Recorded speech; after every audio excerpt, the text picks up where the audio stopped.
Bonjour à tous. Dans cette vidéo, on va voir comment est-ce qu'on peut multiplier entre eux des monômes. Donc on va faire des multiplications de monômes. Alors qu'est-ce que c'est qu'un monôme? Eh bien, par exemple, cette expression-là, 4x au carré, c'est un monôme.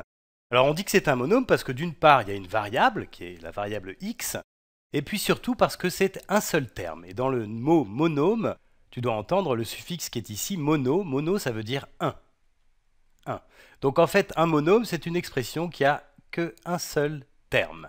Alors, évidemment, il faut comprendre ce qu'on entend par terme, parce que dans cette expression-là, il y a un 4, il y a un x, il y a un exposant 2, donc on pourrait penser qu'il y a plusieurs termes, mais on va considérer que c'est un seul terme, parce que là-dedans, il n'y a aucune addition et aucune soustraction. Alors pour clarifier, je peux te donner un exemple de quelque chose qui n'est pas un monôme. Par exemple, cette expression-là, 4x au carré moins 3x puissance 7, ça c'est pas un monôme puisque j'ai un premier terme ici et un deuxième terme là.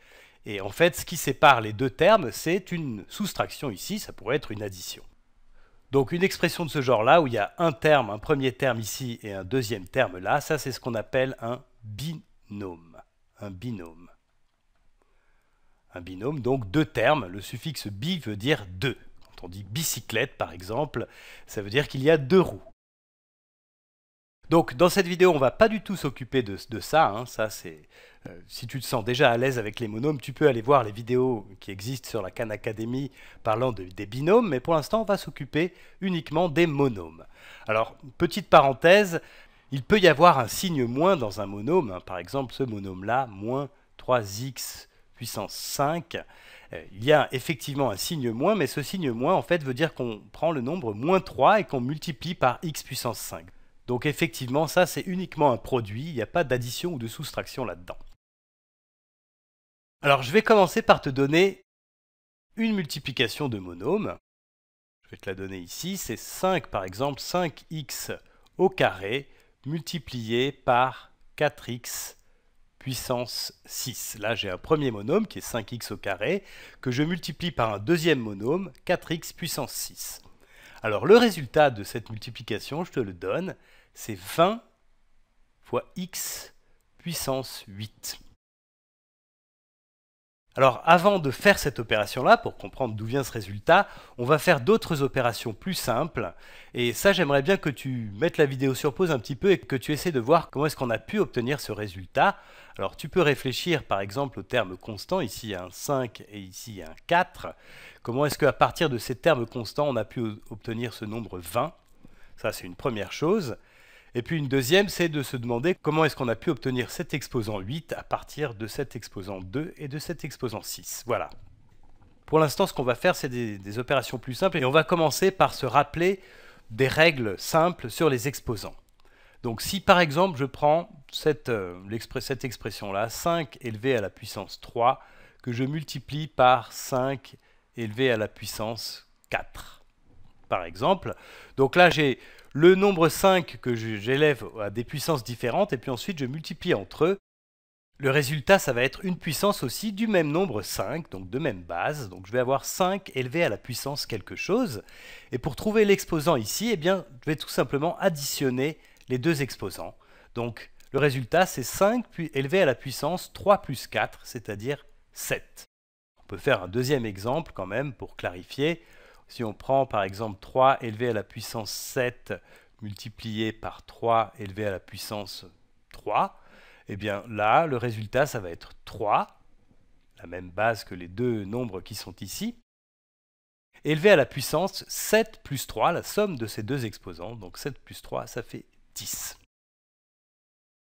Voilà, alors maintenant qu'on s'est rappelé ces règles sur les multiplications de puissance, on va rentrer dans le vif du sujet et on va essayer de faire cette multiplication-là. Donc je vais prendre un premier monôme simple, 4x, que je vais multiplier par un deuxième monôme, x. Alors ici, j'ai que ce 4 comme terme constant, donc je ne peux pas faire grand-chose. Par contre, j'ai ce x fois x, et x fois x, en fait, je peux remplacer ça par x élevé au carré. Donc finalement, cette multiplication-là, je peux l'écrire comme ça, c'est 4 fois x au carré, 4 fois x au carré, et ça, je peux l'écrire comme ça, c'est 4x au carré. Alors pour relier ça à ce qu'on a vu tout à l'heure, ici j'ai x puissance 1 fois x puissance 1, donc je fais la somme des deux exposants, et 1 plus 1, ça fait 2 que je retrouve ici. Donc j'ai ce 4 que je retrouve ici, et puis ici j'ai x élevé à la puissance, la somme des deux exposants que j'avais avant. Voilà. Alors on va faire un exemple un petit peu plus compliqué. On va prendre un premier monôme qui va être 3 fois t. Alors je change exprès le nom de la variable. La variable, c'est pas toujours x, ça peut être autre chose. Donc ici, je l'appelle t. Donc j'ai 3t que je vais multiplier par un autre monôme qui va être 5t. Alors ça, c'est presque comme tout à l'heure. La seule différence, c'est que j'ai ici deux termes constants. Il y a ce 3 qui est ici et ce 5 qui est là. Ce qui veut dire qu'en fait, dans cette multiplication, j'ai 3 fois 5. Donc je vais écrire ça comme ça.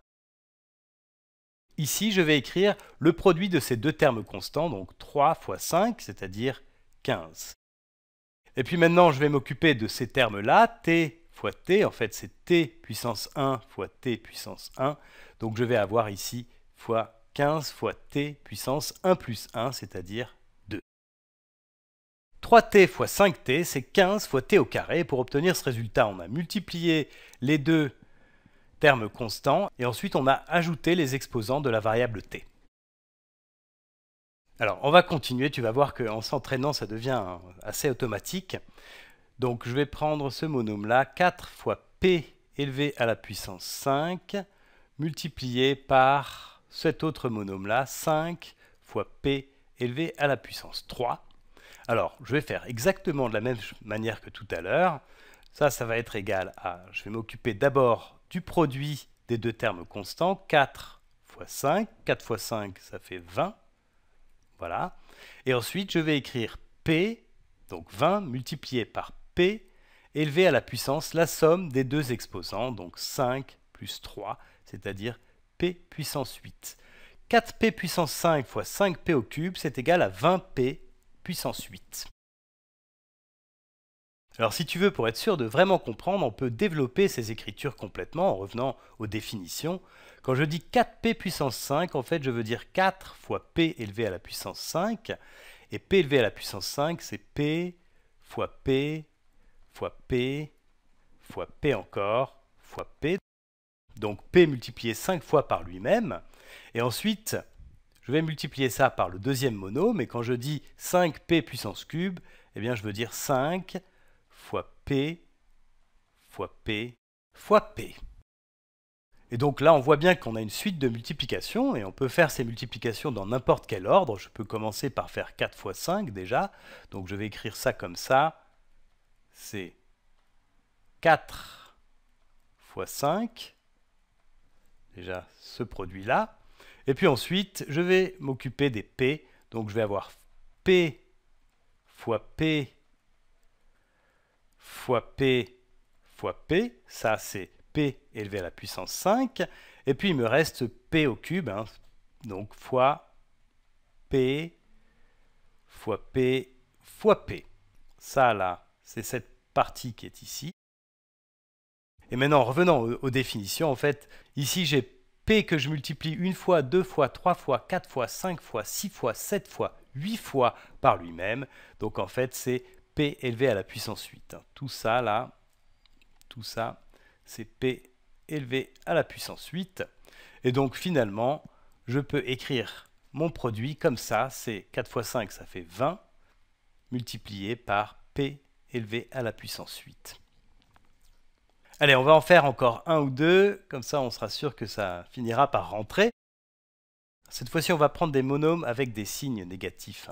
Donc je vais prendre celui-là, 5y puissance 6 multiplié par un autre monôme qui est moins 3 fois y élevé à la puissance 8.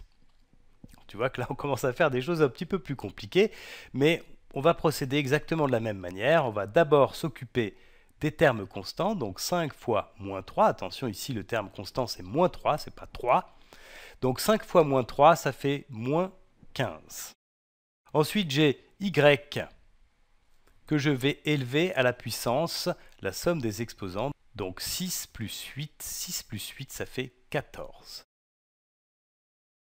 Alors pour terminer, un autre encore plus compliqué, celui-ci, moins 9 fois x élevé à la puissance 5 multiplié par moins 3 x puissance 107. Alors si je t'avais donné ça dès le début, d'entrée de jeu de la vidéo, tu m'aurais dit mais tu es complètement fou, jamais j'arriverai à faire quelque chose comme ça.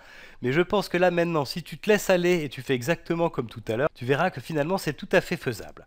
Alors je vais multiplier les termes constants, ici c'est moins 9 fois moins 3, alors moins 9 fois moins 3, déjà ça va être positif puisque j'ai moins fois moins, et puis ça va être égal à 9 fois 3, c'est-à-dire 27. Donc là je vais déjà avoir 27 fois... Alors, ensuite, j'ai la variable, donc c'est x ici, x que je vais élever à la puissance la somme des exposants, donc 5 plus 107, et 5 plus 107, ça fait 112. Voilà, tu vois qu'on trouve très rapidement le résultat en faisant exactement comme tout à l'heure. Alors, je reviens sur la première expression que je t'avais donnée, la première multiplication. Et si tu la reprends maintenant que tu as vu tous ces exemples, je pense que tu comprendras tout de suite qu'on a fait 5 fois 4, c'est-à-dire 20, et puis x puissance 2 plus 6. Voilà, on va s'arrêter là. Je voulais juste terminer cette vidéo sur un petit défi, qui est celui-ci. En fait, j'ai un élève l'autre jour qui m'a proposé cette multiplication-là. Je lui avais donné ces deux monômes à multiplier.